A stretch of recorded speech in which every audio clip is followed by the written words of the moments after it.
मधुरा झालंय का तुझं? बस थोडा वेळ अजून. काय पेंट करतेस एवढं मगासपासून बघू? ओ वाव, सही आहे अगं, हे कमाल केलंय ना. कशासाठी करतेस पण? अगं 8 मार्चला जागतिक महिला दिन आहे. हे मी माझ्या आईसाठी करते. वाव मधुरा, अप्रतिम झालं. थँक्यू. ही ऍक्च्युली या विमेन्स डेला आपण सगळ्यांनी आईसाठी काहीतरी स्पेशल केलं पाहिजे ना. You are right. Let's see, मी कदाचित आईला घेऊन फिल्म बघेन आणि नंतर डिनरला जाईन. म्हणजे फुल डे तिला सुट्टी मिळेल. तू काय करणार? मी आईला हे गिफ्ट करेन आणि तिला लॉंग ड्राईव्हला घेऊन जाईन. छान गप्पा मारू, मस्त गाणी ऐकू. सो पूर्ण दिवस फक्त आईसाठी. तू रे आदित्य?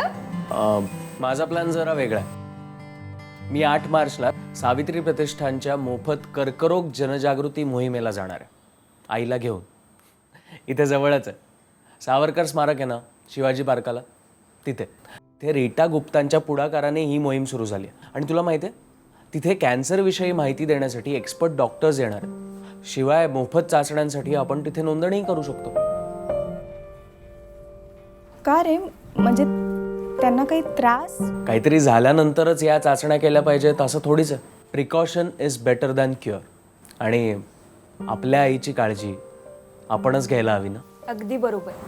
आणि तुझा प्लॅन एकदम जबरदस्त आहे. या महिला दिनाला आम्ही सुद्धा आमच्या आईला घेऊन सावित्री प्रतिष्ठानच्या ह्या कार्यक्रमाला नक्की जाऊ. अरे वा. काय ग? हो हो नक्की. आणि आईचंच कशाला, आपण आपलंही नाव नोंदवू त्याच्यात. खरंच काळजी घेतलेली कधीही चांगली. 8 मार्चपासून आम्ही कॅन्सर विरोधी लढा सुरू करत आहोत.